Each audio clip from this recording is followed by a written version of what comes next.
Assalamualaikum warahmatullahi wabarakatuh. Kembali lagi dengan saya Diana Nurul Fajri dengan NIM 2106311010113. Kelas 3D Pendidikan Informatika Universitas Trunojoyo Madura. Kali ini saya diberikan kesempatan untuk membahas tentang crimping kabel.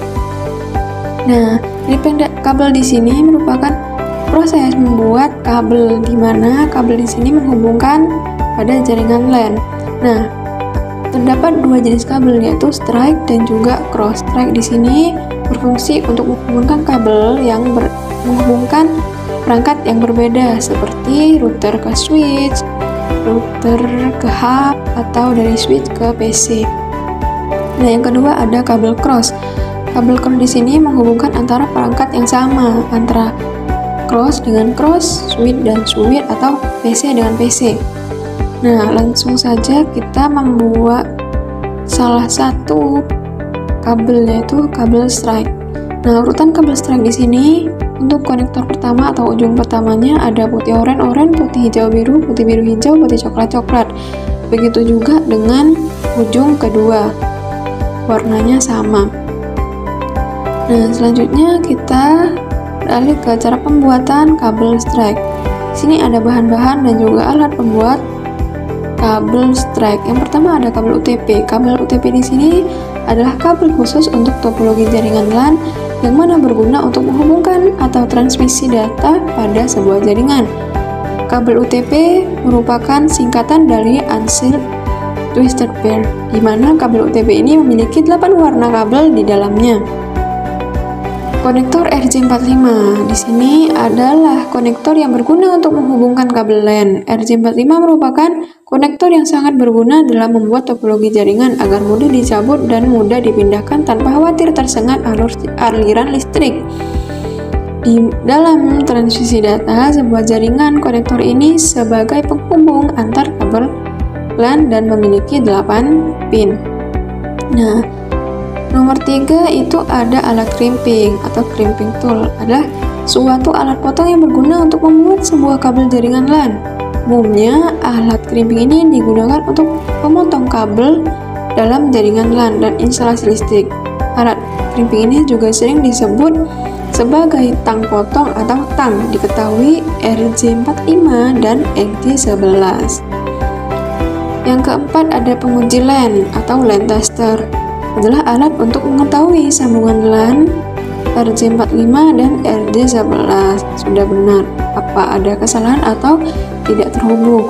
Dilengkapi dengan lampu indikator yang memudahkan kita mengetahui kebenaran dan pembuatan kabel LAN RJ45 dan RJ11. Nah, LAN tester ini memiliki dua port tester, yaitu satu port untuk LAN tester RJ45 dan satu port lagi untuk tester kabel telepon. Yang kelima ada gunting. Gunting di sini adalah alat pemotong yang digunakan untuk bahan yang tipis. Di sini gunting hanyalah sebagai alat bantu topologi jaringan untuk kabel maupun pembuatan yang lainnya. Nah, selanjutnya yaitu kita beralih pada langkah-langkah membuat kabel strike.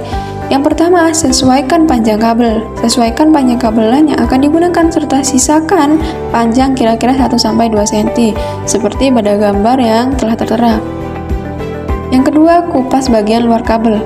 Kupas bagian luar kabel LAN sebanyak kabel yang disisakan 1-2 cm. Menggunakan crimping tool atau gunting, pastikan inti kabel tidak terpotong sehingga setelah dikupas akan ada berbagai warna yang akan digunakan nantinya. Yang ketiga, luruskan semua inti kabel. Setelah bagian luar berhasil tercopot, luruskan semua inti kabel sesuai dengan urutan kabel lurus. Putih oranye, putih hijau biru, putih biru hijau, putih coklat. Memotong kabel sama rata. Setelah seluruh kabel lurus sesuai dengan urutannya, sekarang saatnya kita potong kabelnya agar sama rata. Gunakan crimping tool agar hasilnya lurus dan rata. Nah, setelah diurut warnanya, maka kita akan melakukan pemotongan kabel secara merata pada kedua ujung. Nah, masukkan kabel ke konektor RJ45. Setelah kita memasukkan urutan kabel tersebut ke dalam slot RJ45 dengan hati-hati, pastikan seluruh ujung kabel menempel pada ujung slot RJ45.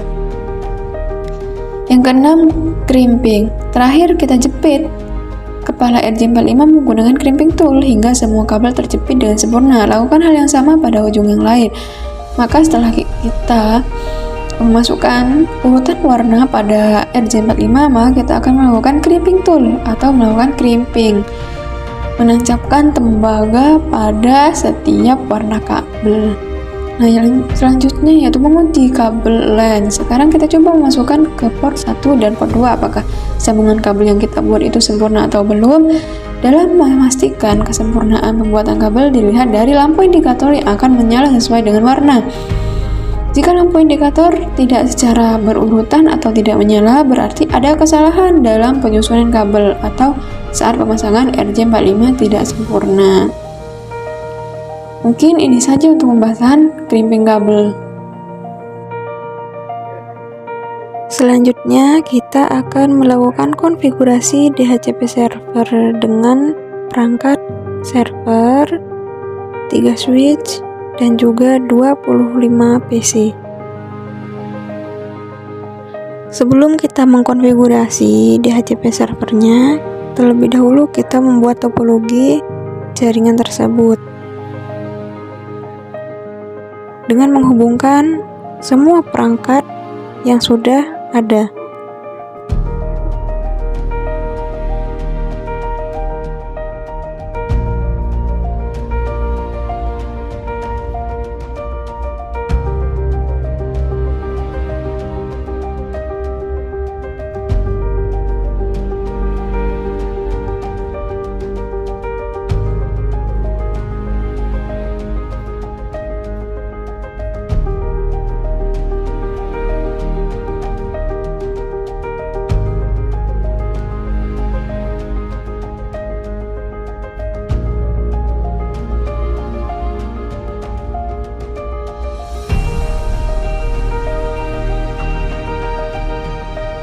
Nah, di sini kita menambahkan port secara manual pada switch untuk menghubungkan antara switch dengan komputer.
Selanjutnya kita akan melakukan konfigurasi IP address pada server dengan IP 192.168.31.31. Nah, 31 di sini merupakan 2 digit NIM akhir saya yang dibalik. Yang awalnya 13 dibalik menjadi 31. karena sudah merupakan ketentuan dari soal UTS praktikum Jarkom itu sendiri. Kemudian pada server dengan DHCP kita akan melakukan on pada service, dan default gateway kita ubah IP server, cuma ya maksimum number kita pakai 25 sesuai dengan ketentuan.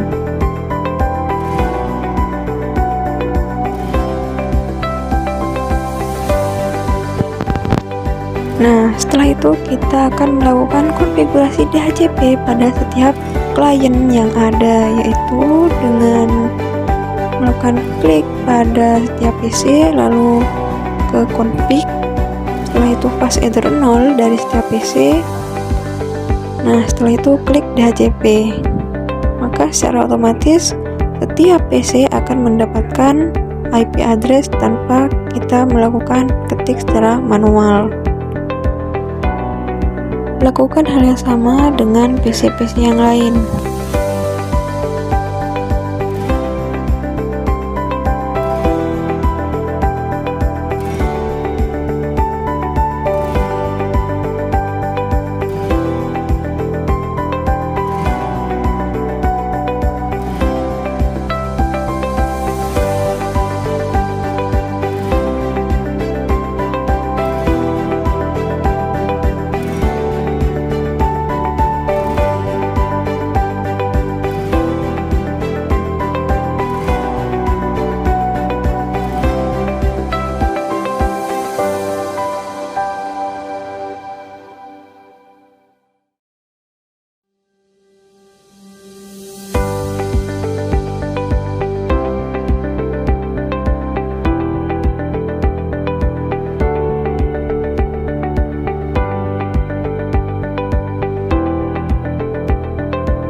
Nah, setelah kita melakukan konfigurasi DHCP server pada setiap perangkat, maka yang akan kita lakukan selanjutnya yaitu percobaan konektivitas dari setiap perangkat.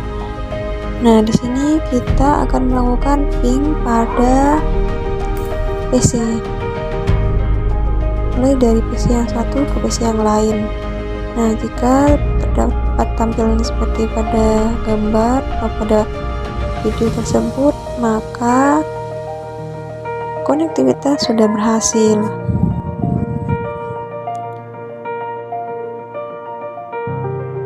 Bisa dilakukan juga dengan simple PDU dari PC satu ke PC yang lain.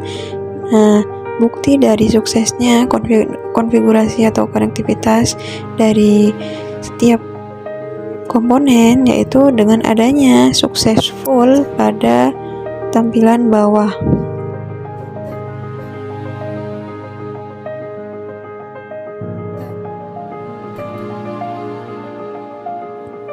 Selanjutnya kita akan melakukan konfigurasi DNS server pada server, yaitu dengan klik on, lalu name-nya diananf.net. Setelah itu IP address yang akan dicantumkan adalah IP address dari si server itu sendiri, 192.168.31.31. Kemudian add.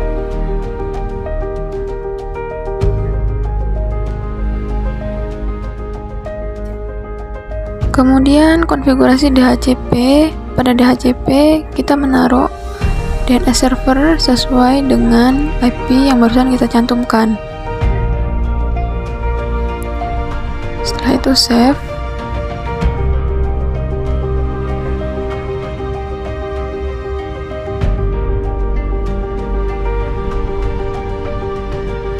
Konfigurasi selanjutnya yaitu kita akan melakukan konfigurasi statis pada setiap PC, yaitu kita akan menaruh IP address sesuai dengan IP yang asal, yaitu subnet masknya juga sesuai dengan yang asal yang sebelumnya. Gateway juga sama. Nah, di sini kita cuman menambahkan DNS server 192.168.31.31.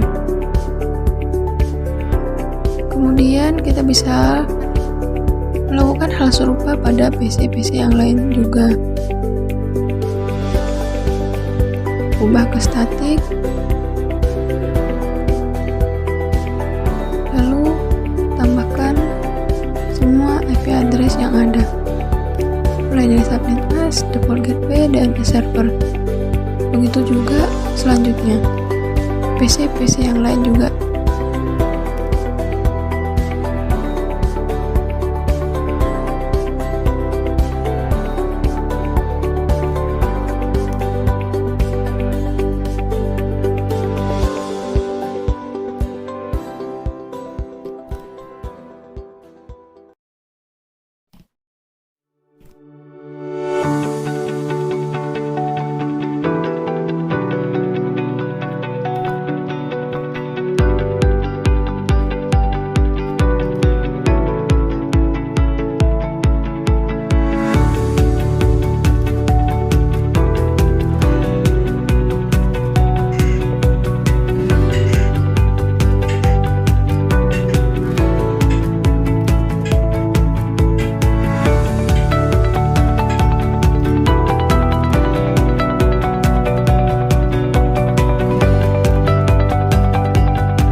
Kemudian kita melakukan simple PDU untuk mengecek apakah semua perangkat bisa terkoneksi atau bisa terhubung. Kita melakukan simple PDU. Nah, jika terdapat tampilan successful pada bagian bawah, maka proses konfigurasi berhasil. Selanjutnya kita akan melakukan konfigurasi mengubah tampilan web browser pada server.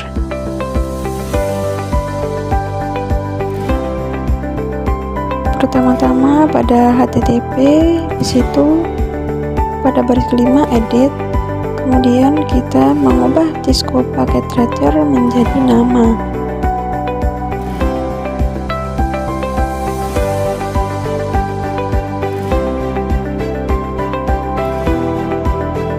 Nah, saya ubah Diana Nurul Fajri.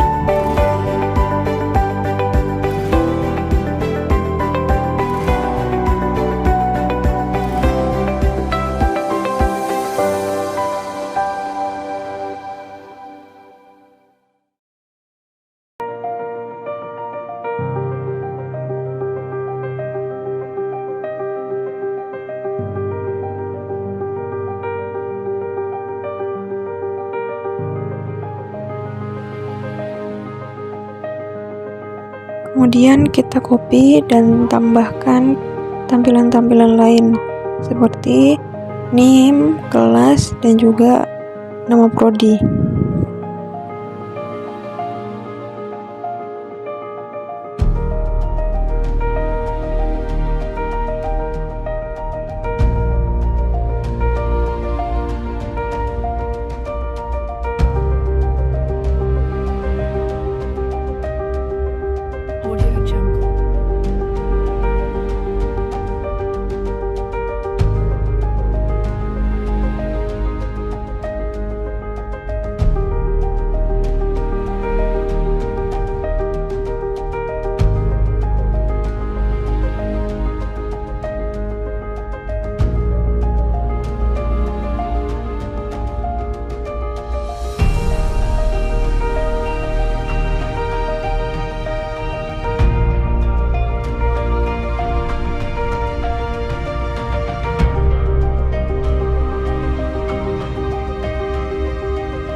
Kemudian kita cek apakah bisa menyambung atau tidak menggunakan nama domain yang sudah kita cantumkan. Nah, di sini sudah muncul. Di sini Diana Nurul Fajri berwarna biru. Name, kelas, dan nama juga berbeda warna karena tadi sudah dicantumkan warna-warna yang berbeda seperti blue, green, red, dan juga yellow. Mungkin hanya ini yang bisa saya sampaikan, kurang lebihnya mohon maaf. Terima kasih.